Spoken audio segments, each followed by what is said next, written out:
Hi, and welcome to Economics with the Honorable David M. Walker. I'm Nick Pellavita. I'll be your moderator today.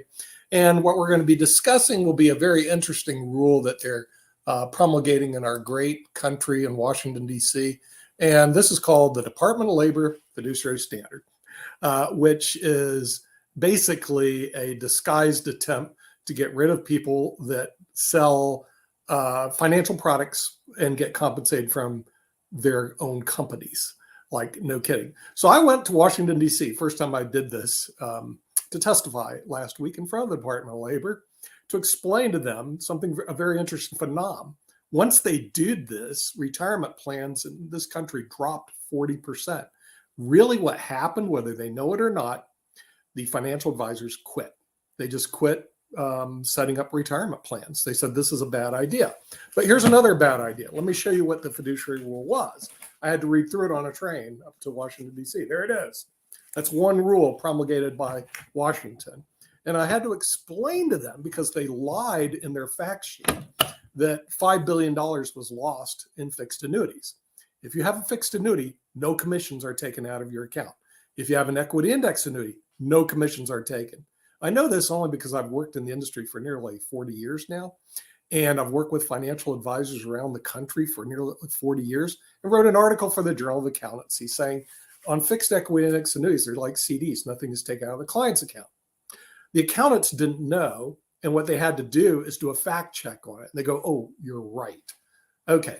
So with this fiduciary standard, which says that purportedly all the advisors have to operate in the best interest of their employees, should we adopt a fiduciary standard in Washington, D.C.? In other words, if it's good for everybody else, maybe it's good for them. So because I don't think they're operating in the best interest of the American public. With that, we're going to bring in the Honorable David M. Walker, the former Comptroller General of the United States. And yes, I did bring up, David, the $34 trillion in debt. That should be the first thing on their deck, not a crazy another rule by the rule mongers. So I brought it up. By the way, I made no friends. David, I absolutely made no friends. In the Q&A session, they totally ignored me. Totally. They ran over to somebody who was doing a fiduciary rule for alternative investments and saying, how can we craft the rule to make it work for alternative investments? And then finally they said, any questions? I said, yes, I have a question. Have you done a study to see the last time you did this, that retirement plans dropped 40%? Oh, no, we didn't have a study. And by the way, time's out.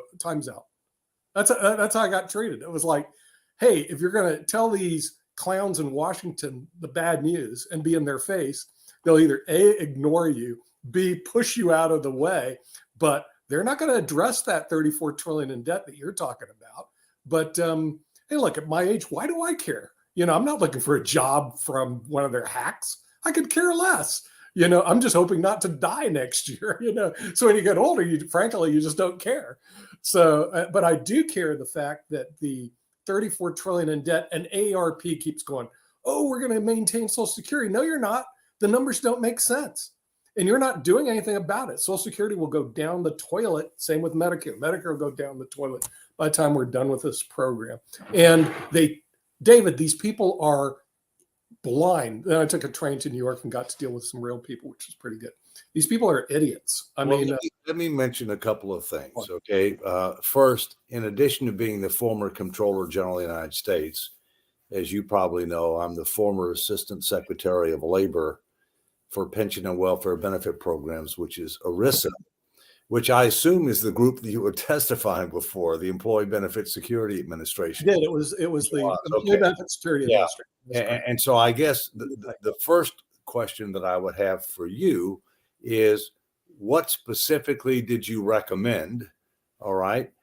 And then the second question that I would have is, did the issue of risk associated with annuities come up?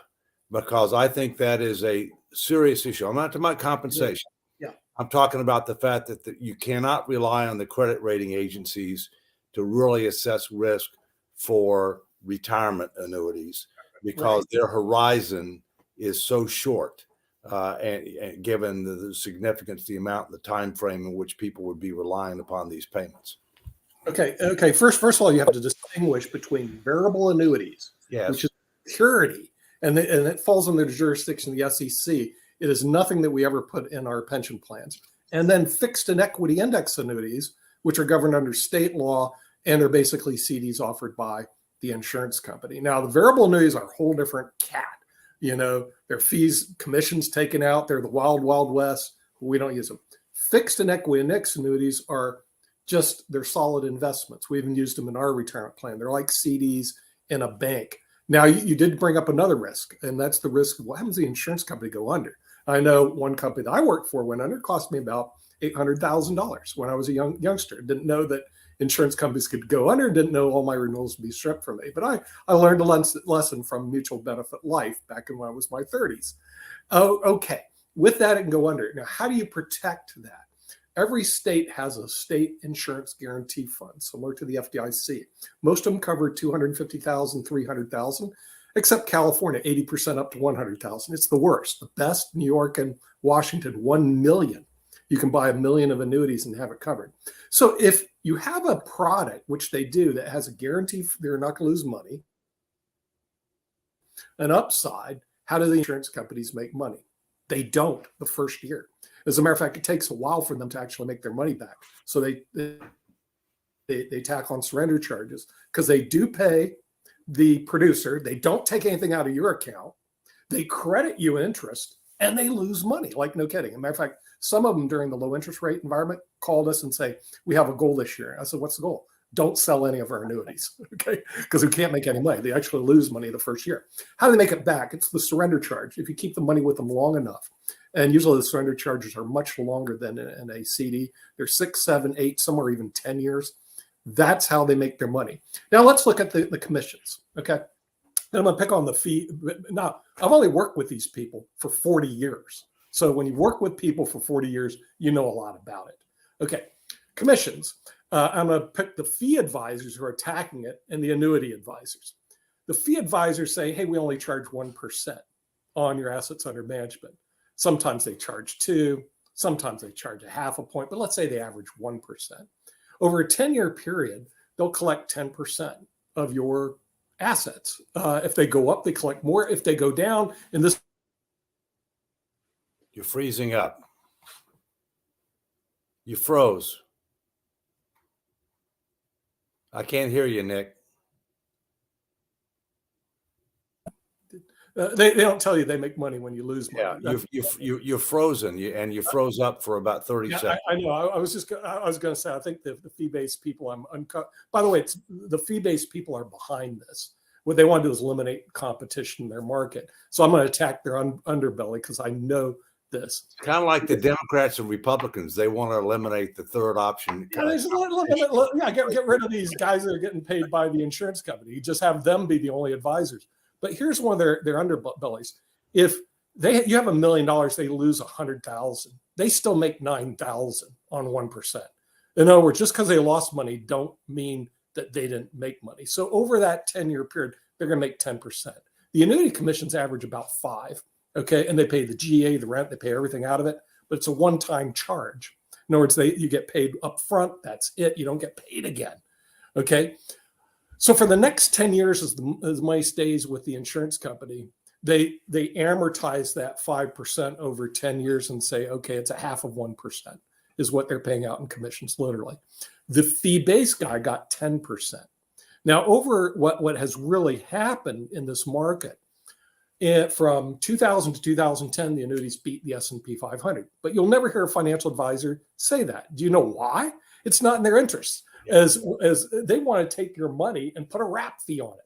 They hate annuities because they can't put their wrap fee on it. That's the truth. Okay. So but then from 2010 to 2020, the S&P 500 creamed the annuities. Now we're at 2020, 2030. We don't know. So most of the clients we work with, we diversify because no one knows what the future is. All right. Now, with that crazy rule that they're spending all this time with, wouldn't it be nice, David, if they spent time looking at their national debt and reducing it, balancing the budget, which my QDOS analysis show you need to reduce every department 28%. Okay, which means you got to take reductions 9% each year for the next 3 or 4 years, and you'll actually balance the budget. But they're not even interested in hearing that, and it just drives me nuts. But yeah, and then to make matters worse, I went up to Carnegie Hall, which is part of the reason I went there, to go see a nice, beautiful dueling pianos. When I flipped through the Carnegie Hall program, guess what? Housing and Urban Development gave Carnegie Hall $1 million. Now, what's bad about that? We had to borrow the money. We had to borrow the money to give Carnegie Hall, that's supported by millionaires and billionaires, $1 million. Why did we do that? It's just another government waste, my friend. You know, they have no What business. does HUD have to do with that anyway? You told me Housing and urban development, is that what you're saying? Housing and urban development is giving money to Carnegie Hall? It's in their program. Carnegie Hall was given $1 million by HUD. We can bring the other panelists in. It drove me crazy because this is the type of trash that goes on in Washington, D.C.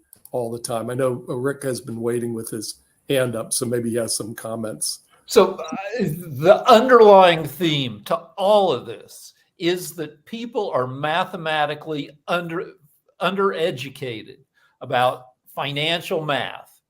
That, like, there's a reason that car dealers like leasing cars, because it involves more numbers than just selling a car. And the more numbers involved, the more hocus pocus can go on. And there's just a lot of numbers with finance and economics, and individual consumers don't understand it. And I would guess that most of the members of Congress don't have the necessary level of mathematical sophistication to make good judgments, to become an actuary, to have the level of experience that you have, Nick, and you have, David. You have to go to school for years. It's the most an actuary makes mathematical decisions for an insurance company. You have to be certified by taking a brutal series of 10 exams to be qualified to. And now it's even worse because it's all computer driven, and there's just a lot of numbers, and nobody understands the numbers, which means that everybody makes bad decisions. But Rick, okay, I've had 2 full-time enrolled actuaries working for me, and you're right. They have to really pass exams that are harder than the CFA, harder than the bar, harder than the CPA exam. It takes them usually 10 years to pass these crazy exams. But since you're a Mega Society member, you'll appreciate this. The math is basic math. It is not calculus. It's not doing Mobius strip calculations. It is really very, very basic math. Actual science isn't rocket science by any stretch of the imagination. ERISA, sorry to say it, David, they made it overly complicated. In other words, I tell people when I teach at Northeastern University, ERISA is complicated and built to stay that way, so it protects my job and your job. It's not there to benefit people. I mean, you know, and why would you have a rule, just one rule, that's this big?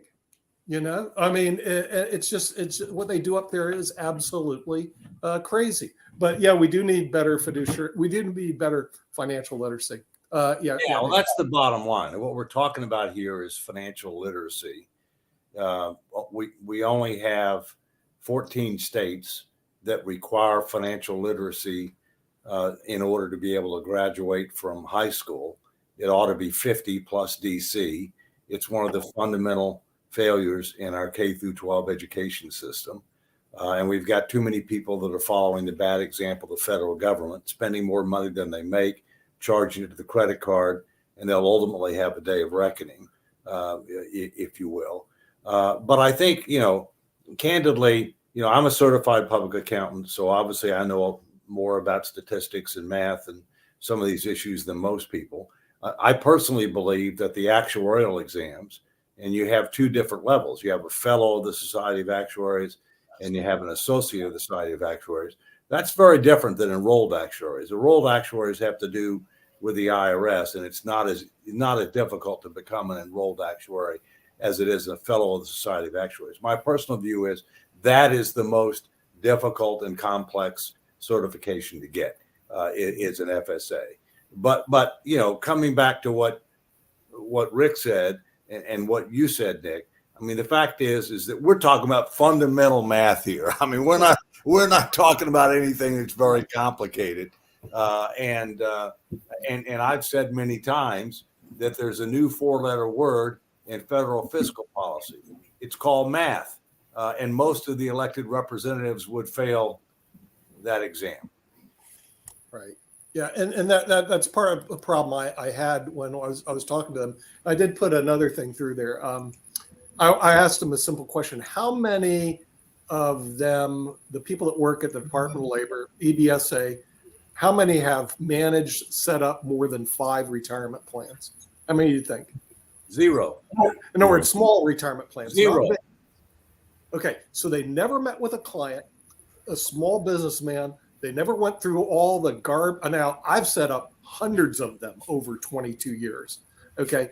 But I believe the people in the ESBA, they have nobody in there that have set up even 5 retirement plans and met with 5 clients, small businesses, as to what their concerns are.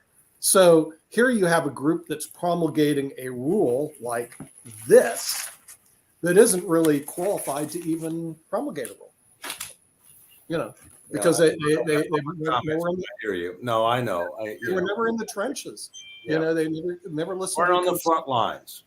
Yeah, but, right. But in fairness, that exists in large aspects of the federal government, and it also exists, not just in the executive branch, but in the legislative branch as well. Yeah. Yeah. Well, the thing is, what they don't also understand the result is because I work with the financial advisors. When they see this thrown in front of them, what they do is they quit and they say, okay, retirement plans aren't good for you. Let's talk about doing some other investments. Seriously, that's what they do. And they move on because you make an important point that all annuities are not equal. And all insurance companies, there are 3 kinds of insurance companies. There's stock, there's mutual, and there's they're fraternal. They're very different. People also don't understand that there are limits on the guarantees, depending upon which type you are.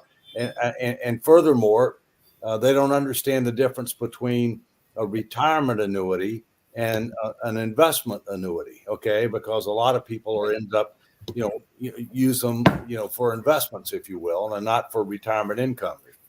And they're fundamentally different. And the horizon is fundamentally different.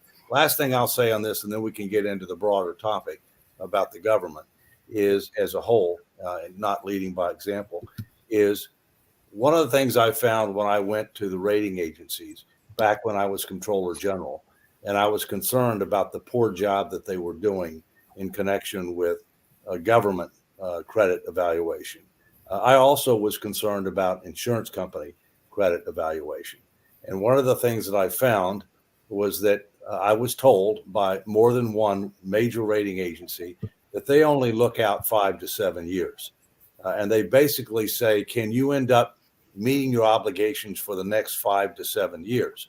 Well, as you know, when you look at, a government, and when you read the financial statements, whether it be the federal government, state government, or many local governments, they've got huge unfunded obligations that only get worse with the passage of time, and they may not come to fruition until beyond that 5 to 7 year horizon, and therefore they're not within the scope of what these entities are looking at. Okay, you've got the same thing with regard to insurance companies, to the extent that you're talking about retirement annuities, where you're counting on a stream of income over many years, and now you find that you've got a lot of private equity firms that are buying up a lot of stock companies, okay, and engaging in a range of creative practices with reinsurance and investments. And as you know, the SEC recently announced that you can't rely solely on rating agencies for determining risk. And I think one of the things that really has to happen is we've got to take a lot harder look at the degree of transparency, what's going on with regard to reinsurance, and what's going on higher risk investments as compared to surplus rather than as compared to total assets, in really assessing risk for insurance companies, especially when you're dealing with retirement annuities. Yeah. By the way, one big danger you just pointed out, and the American public doesn't even know it, is what you just said. Private equity companies are buying stock insurance companies in the United States. Now, this is my opinion because I've worked with the private equity people. This is really bad for the American consumer because there's nobody I've worked with in private industry that just wasn't greedy as a hawk, David. And one place that you can dismantle huge amounts of assets and put them in your pocket is insurance companies. When we had the mutual company structure, it was okay because oddly enough, if you're an insurance holder, policy holder, you're basically the shareholder of that company. Now that they demutualize and have stock companies, you can have Chinese private equity groups come in and own the insurance companies, which have asset piles up the gazoo, dismantle them. And this could be really, really bad for the American. They come in, they hollow them out, they suck all the value out, and they leave an empty shell.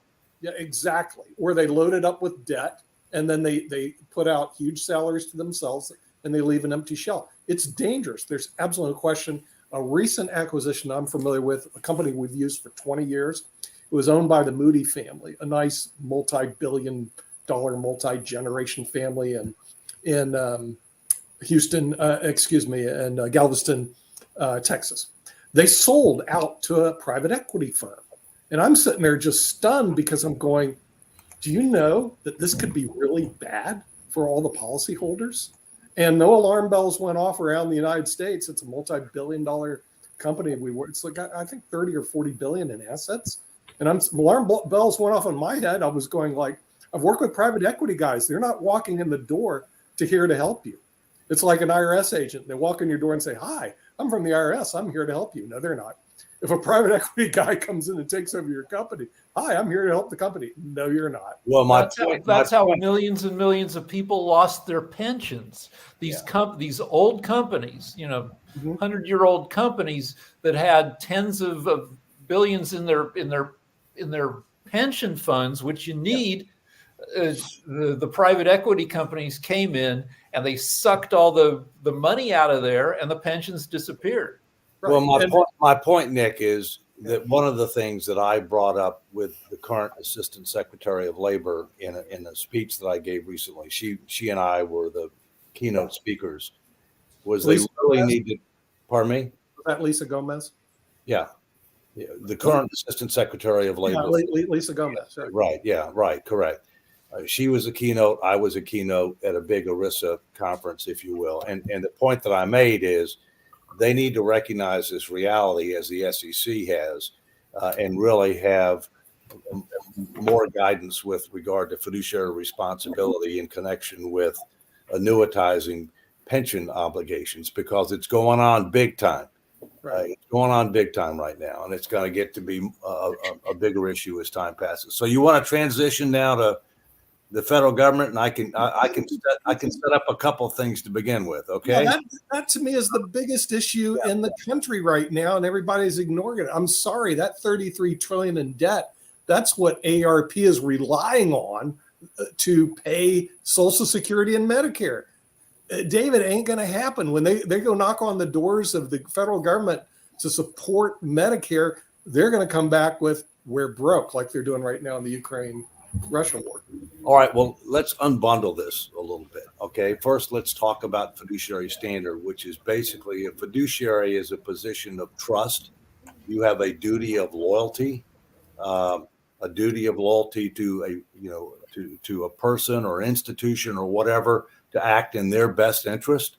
I can tell you, as you know, that I used to be a trustee of Social Security and Medicare, one of two public trustees. The others are all cabinet secretaries in the current administration, whichever administration that might be. One of the first questions that I asked before I accepted the presidential appointment to be one of the two public trustees is, would I be deemed to be a fiduciary? And the answer was no. And the reason being is I wasn't concerned about how I would act. I wasn't concerned with regard to how my fellow public trustee would act. But I know when you've got a bunch of politicians involved, then that is a high risk endeavor. In addition to that, as you probably know, under the Social Security Medicare system, under current law, any surplus that exists, and for years we were taking in more than we were paying out, so we were generating a surplus, had to be invested in U.S. Treasury securities or other securities that were backed by the full faith and credit of the U.S. government. So you didn't have an option as to what you could do to create a diversified portfolio that might create a higher risk related return. We're in an opposite situation now. We're paying out more than we're taking in. And the trust funds will go down to zero at different dates in the future. And contrary to what some would tell you, the only way you can pay benefits for Social Security is through the trust fund, not through general revenues. And therefore, benefits will be cut 20% across the board and increasing within 10 years if we don't reform the program, which is obviously something we need to do sooner rather than later. But let me make a couple of more points and then we'll open it up. I mean, the way I've always looked at life is you've got three levels of behavior. You've got legal, you've got ethical, and you've got moral. The floor or the lowest standard is legal. And therefore, whenever I deal with somebody who says it's not illegal, it's not somebody I want to deal with. All right. The next higher standard is ethical. Right. It may or may not be legal, but it's not ethical. All right. And the highest is moral. All right. Now let's go back to the preamble of the Constitution. And if you look at the preamble of the Constitution and you look at which was the founder's intent, if you look at what the federal government's doing as compared to the preamble of the Constitution, it's totally out of whack. But there's a key word in that preamble that I'll mention right now that relates to our topic. It's called posterity. That we're supposed to be acting not just for today, but to help create a better tomorrow. And posterity, by definition, means what's the impact of what you're doing on future generations. Another word that I use a lot is stewardship, which is not just leaving things better off when you leave than when you came, but better position for the future. The issue that you talked about, the mounting debt burdens. And by the way, the 34 trillion is just the tip of the iceberg, because you have to add the unfunded obligations with Social Security, Medicare, military civilian pensions, retiree health care, et cetera. The real number's 125 to 130 trillion. That's the real number, okay? And it's growing faster than the economy. So my point is that we're being irresponsible, we're being unethical, we're being immoral. So whether or not there's a fiduciary standard which applies to the government, which it clearly doesn't, okay? And don't hold your breath if you think that they're going to enact one, if you will. We clearly are violating the others. We're clearly mortgaging the future of our kids, grandkids, and future generations. And that's irresponsible, unethical, immoral, and it needs to stop. It's one of the things that I continue to fight for every day, is to be able to change course and try to help provide a reasonable assurance that our future will be better than our past, because on the path we're on right now, it won't be. Oh, good. Yes, Kim. I'll let you moderate, Nick. Yeah, well, Kim's up. So. Hello, David. Thank you for mentioning that. All too often, I'm always hearing, you might be right, but you're not politically correct. I always try to take that moral road, but I don't think we're really given an opportunity or taught to drive home that morality, because it's always about what's legal. I mean, all too often I'll sit in a court case or a hearing and it's all about what's legal, not about what's moral. And I think we left that a long time ago, and it's hard to bring it back when all you're fighting is just to survive. And to survive is what's legal, not what's moral.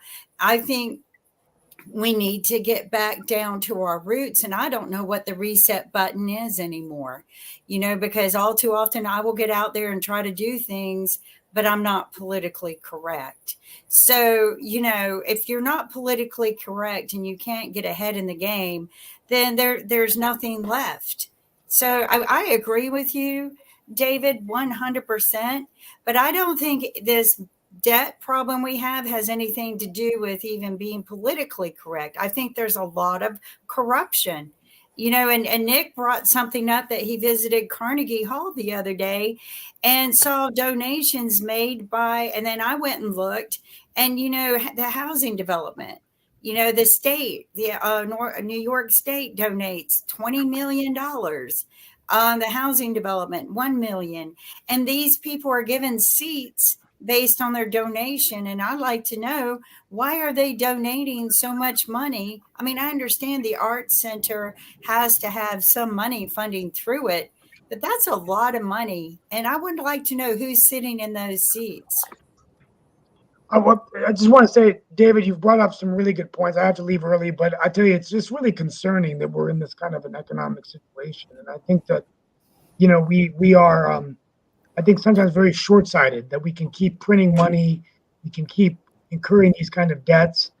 But I think we do so at a cost for passing the debt on to our children and grandchildren, but also the cost of doing business, right? I mean, recently I was at a venture capital summit here in North Carolina, and it's harder to get money when you're looking at 5.5% interest rate than when we had 1% interest rates, which was really driving more innovation in our economy. So if capital dries up, people can't fund their companies, then they're probably going to go to other parts of the world to do that. And I think it's a significant concern that we don't talk enough about, because so much of the eye on the ball is on the divisive politics of Washington and the elections and disruption everywhere we go, right? So that's all I wanted to say. Thank you so much.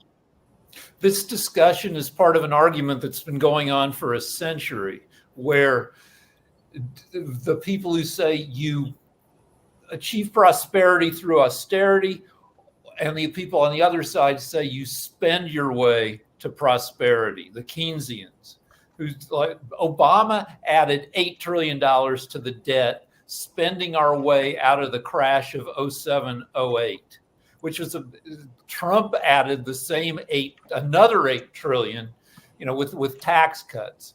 And Biden has added $2 trillion so far.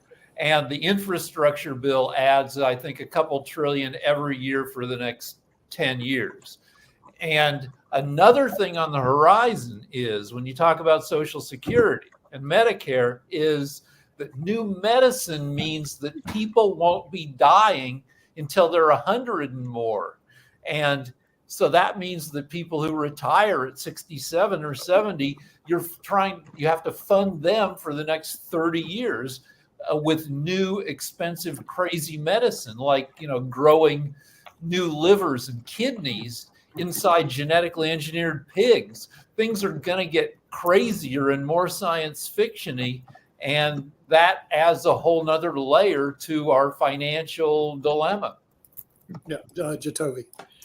I think both Rick and Kim are spot on this, because it's a tie-in of that morality, because there is a lot of corruption throughout this whole system. But then we have to figure out our priorities, because as Rick brought up, okay, where's our money going to really be spent, and what's going to be most beneficial for the individuals in our society? We're getting older. We're going to continue spending regardless. And as our society grows, as Rick just pointed out, in terms of the sci-fi ways of things that are coming, in terms of the cloning, the AI self-replicating, which actually just happened. So how are these things, and where is our money going to be best spent? Because just looking at the numbers forgets about the morality of the situation. When everybody becomes a digit, then all it is, okay, well, you cost me money, so you don't deserve this. We've got to get past that and prioritize the morality of life and not the financial side of life, because we forget life itself when it becomes a number. I want to wish David Walker a happy holidays, Merry Christmas, and see you in the new year, okay? Good to see Thank you you so much. Take care. Just really quickly, David, I do have a question for you and everything. But first, I was going to make a statement to something that Kim just said, because I was actually talking to one of my bosses, as y'all can see, I'm at the Cultural Arts Center that I work at. And one of the hardest things to get funding for isn't so much the donors, but we have a difficult time, and I'm sure even you can relate to this, David, as a cultural arts center, with operational costs. That's where a lot of nonprofits have a hard time, is actually getting the cost to pay the staff and to do the day-to-day coverage and all along those lines. So that is something that I don't think enough people pay attention to when they are analyzing the nonprofit world, because that operational cost is oftentimes the thing that is the hardest to deal with. But I had a question for you, David, but go ahead if you had any thoughts let around me that. respond to a couple of things. First, the deficits for the first 3 fiscal years on which Biden has been president are about $6 trillion. So it's a lot higher, Rick, than what you said. But you're correct to say that the infrastructure bill will end up adding amounts in the future. That's just for the 3 years that he's been in. Secondly, I've done extensive analysis with regard to fiscal and monetary issues. And when you graph the thing, you find out that the greatest increase in debt to GDP occurred during Obama's administration. It's really not even close. I mean, I was frankly surprised by that. And things have really spun out of control since 2008. And the only thing I know that happened in 2008 is I left as Comptroller General. So correlation is not causation, but it's shocking. The other thing is that, you know, one of the things that we have to do 3 levels of activity at the government, in my view. We need this fiscal stability commission to be able to engage the American people, set the table for tough choices on spending and revenues and budget controls, to be able to get debt to GDP down to a reasonable and sustainable level within the next 10 years or so. That's the first thing we have to do. The second thing we have to do is we have to have a conversation about what the federal government should do, how it should do it, who should do it, how we measure success. Because the federal government has turned into a bloated bureaucracy. It's doing many things that are not envisioned by the founders. It doesn't have a plan. It measures success based upon how much money it spends and how many people it has, rather than what outcomes are achieved. All right. And so we need some type of a grace commission on steroids to be able to take a look at that and to make recommendations to Congress and the president for them to be able to consider how best to accomplish the federal government's objectives, including additional reorganization authority for the president to deal with some of the issues that we've talked about over the last several weeks, where you got a lot of people on the playing field, but many of them are doing things they're not even authorized to do, or there's duplication, or they're working at cross purposes. Many things should be done by the state or local government rather than the federal government, which are closer to the people and more accountable to the people, if you will. And then the third thing is we continue to work on things that deal with people, process, technology for economy, efficiency, and effectiveness. But the fact is, the big numbers in number 1 and number 2. We're now starting to talk about number 1. There are bipartisan bills to create that type commission. Hopefully they'll happen soon. But we're not talking about number 2. And number 2 is a great deal of what we've been talking about over the last several weeks that has to be focused on. Thank you. And the quick question I have for you, and that's what I was getting ready to, I'm going to make that comment about the notion of definitely the resources and everything. But I saw 2 things in the news that I was curious to your thoughts about, because I know a lot of times we think about the impact of a foreign business and everything, as well as the impact of unions, David. And I did see that Japan's Nippon Steel just bought U.S. Steel for $14.9 billion, and that a Tesla rival, NIO, secured a $2.2 billion investment from Abu Dhabi fund and everything. And then I also saw where there's this strike going on that the Teamsters authorized against Anheuser-Busch. So I was just wondering, David, your thoughts around the importance of the unions and the importance of this foreign money coming into our economy and all along those lines. And should we be concerned about such deals as the 2 that I just mentioned? Well, we're in a global economy. And what you're talking about is an example of that fact.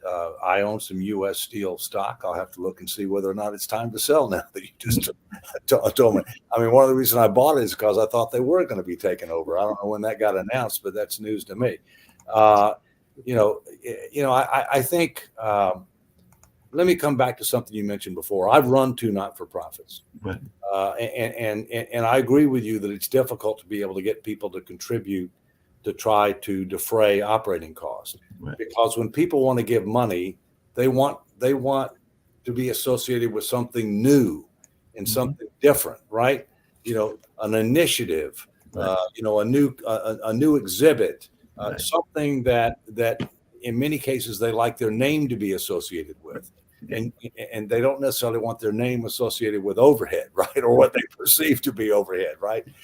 So that is a challenge, but you need to have reasonable operating expenses as well. So look, I mean, that's just recognizing, Mark, the fact that we're in a global economy, and that there are other countries out there that have significant resources that they can bring to bear.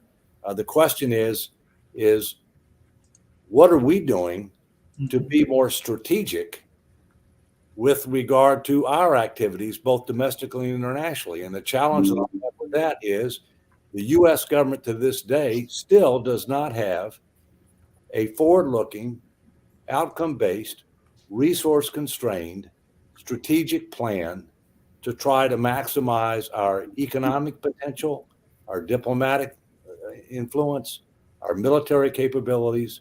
We don't have one. And what people will tell you our strategic plan is the budget. It's a one-year document that we've only passed on time and appropriations 4 times in 72 years.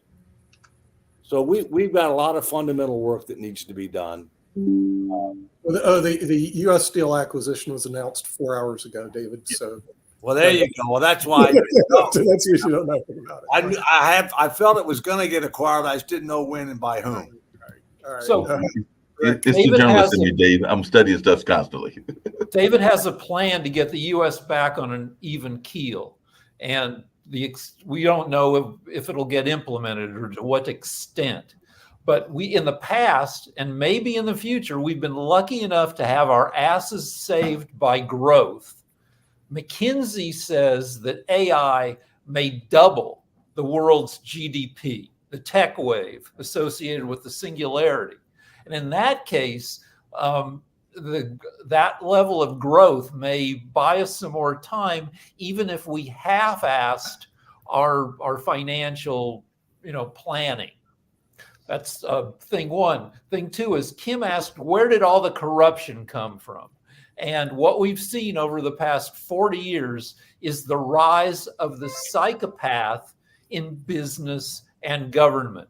Elon Musk, psychopath. Trump, psychopath. Private equity firms run by psychos. It's an institutionalized selfishness that existed less in the 50s, when even a lot of big companies were kind of overgrown mom and pop operations where the CEOs knew the workers. And the private equity is just, you bring in all these hired guns to suck value out of everything, who don't give a crap about the workers. Well, that's your view, Rick. And I will say that that we have a lot higher percentage of people that are motivated by money to excess, and I do think that that there is a growing gap between the haves and have-nots in this country, and I do agree that AI is going to provide an opportunity for significant additional economic growth. But I don't believe that everybody's going to benefit equally from the impact of AI, and that could end up further complicating the growing gap between the haves and the have-nots, which can create domestic tranquility challenges for us. Right. Yeah, it's going to be really bad in 50 years when some people get to live essentially forever because they have the resources to buy new organs and to and then other people, the have-nots, are dying at 70 and 80, as people have always died. Yeah.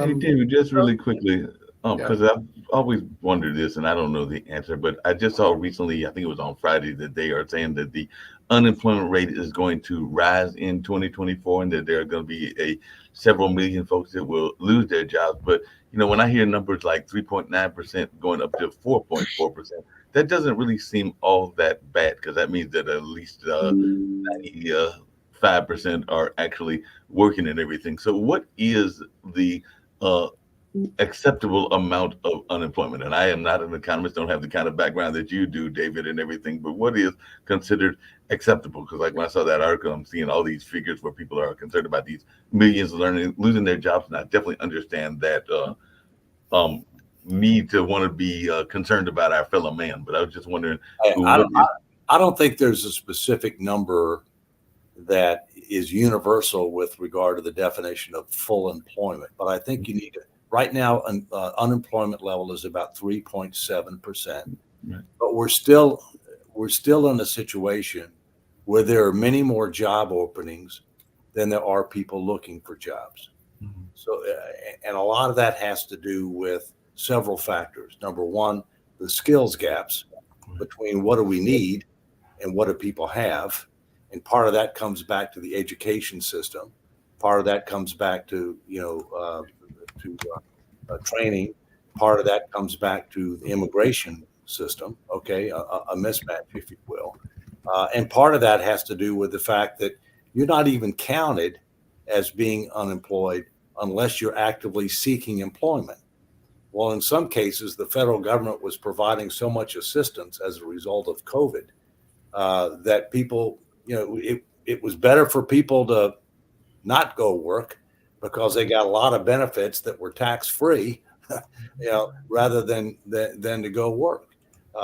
So, look, I mean, we don't have an unemployment problem right now, but we have an increasing challenge because of the difference between what type of skills and knowledge are we going to need versus what do we have available to us through the current population and based upon immigration policy. And then, as Rick said, and then I'll turn it over after this, AI is going to have a positive and negative impact.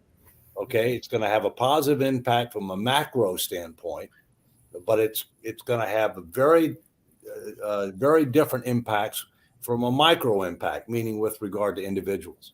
Some will be benefited from it, and some won't be. Yeah. AI has created a bunch of new kind of crappy, tech has created a bunch of new crappy jobs. Uber driver, crappy job. A lot of work that seems like you're making money, but you're kind of not. You don't get benefits. That's tech.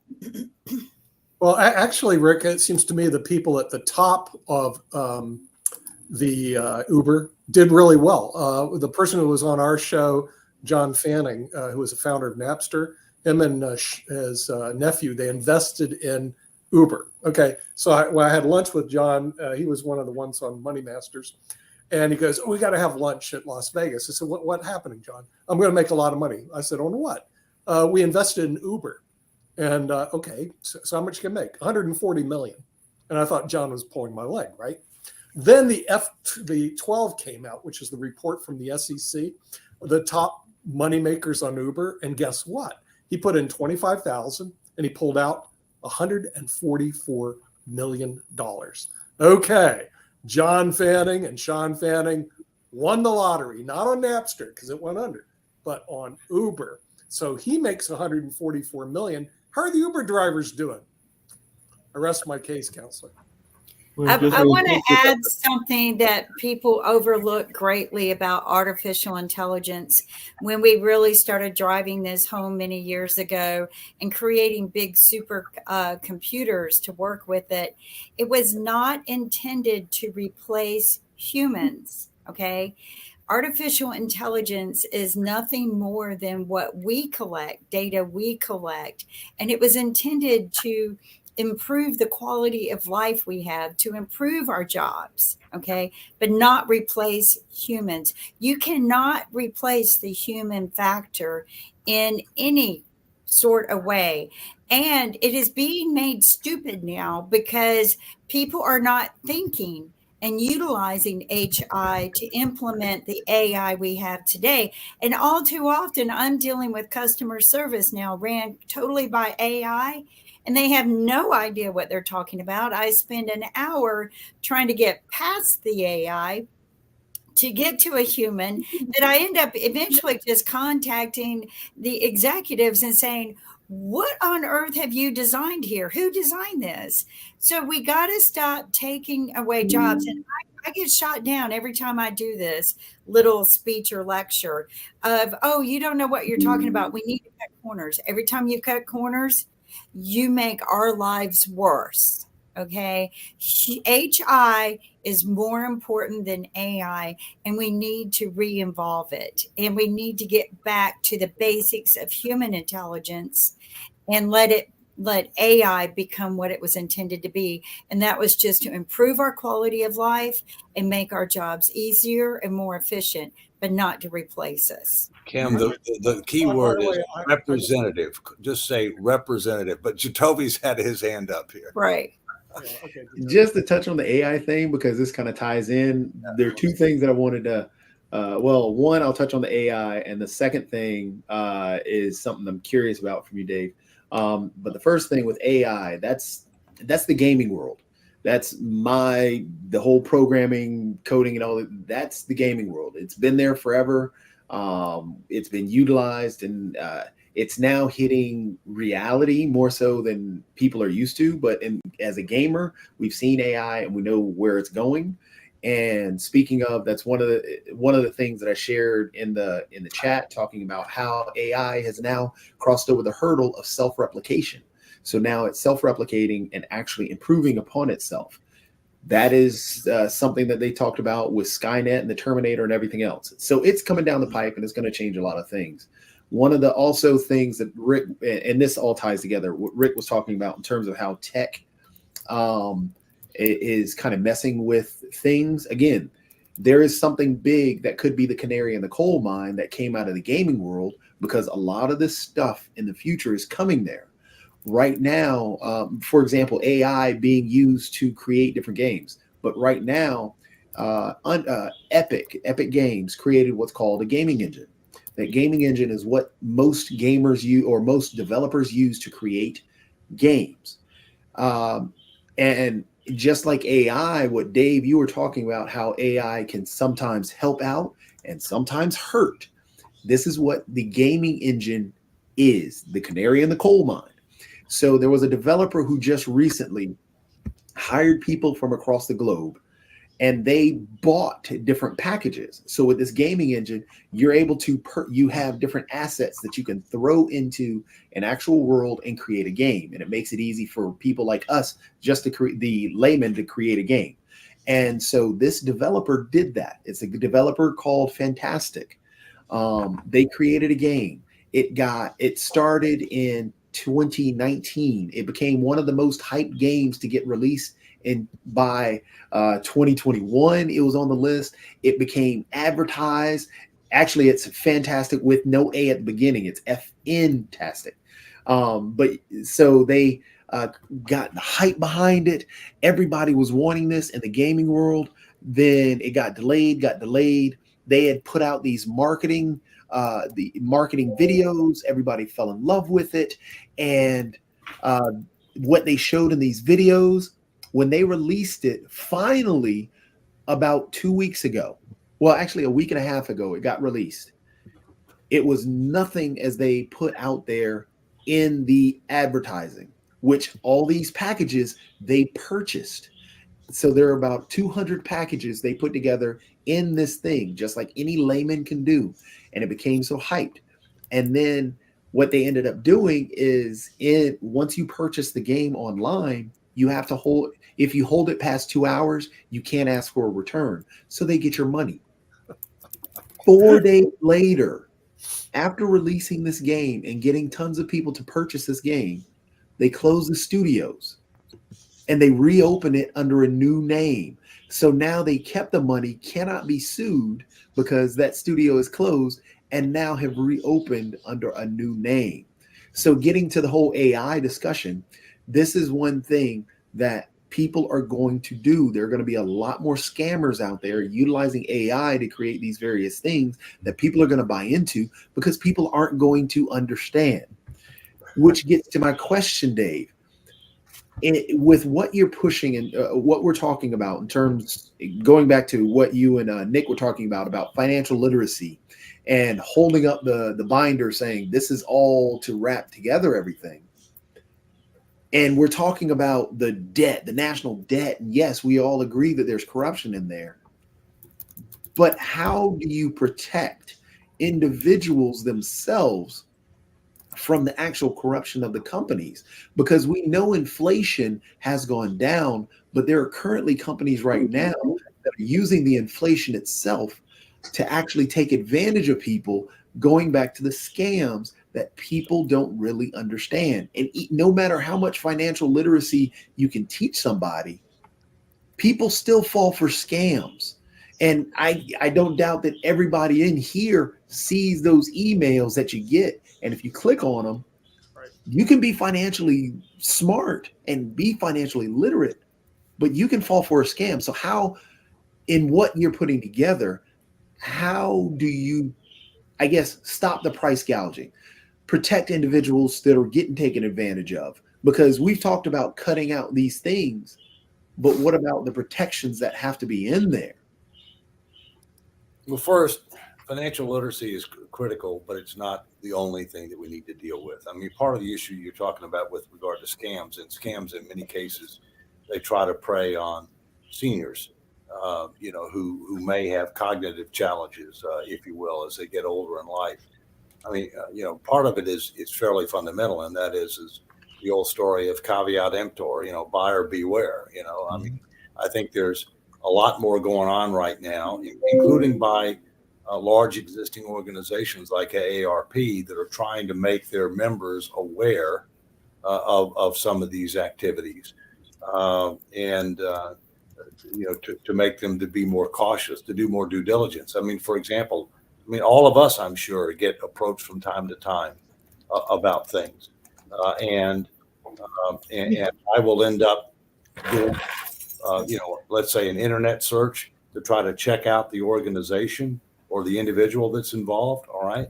I mean, part of it is helping people understand that you can't take things at face value. You need to do some due diligence or have somebody do it with you. And if you can't do it yourself, get your kids or your grandkids to try to help you do it, because they're more literate with regard to a lot of the technology issues. But you make a good point, Jatovi. I mean, we're always going to have that challenge. And we need to recognize it. We need to figure out what we can do about it. We should have zero tolerance, but it's never going to be zero.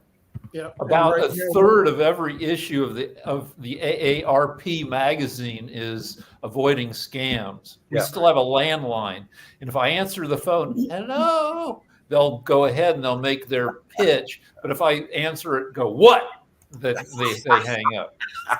And with that, we're going to hang up. So we do want to thank the Honorable David M. Walker, because we're at time, former Comptroller General of the United States, and all our viewers in the United States and around the world with economics with the Honorable David M. Walker. We'll see you next time. Merry Christmas.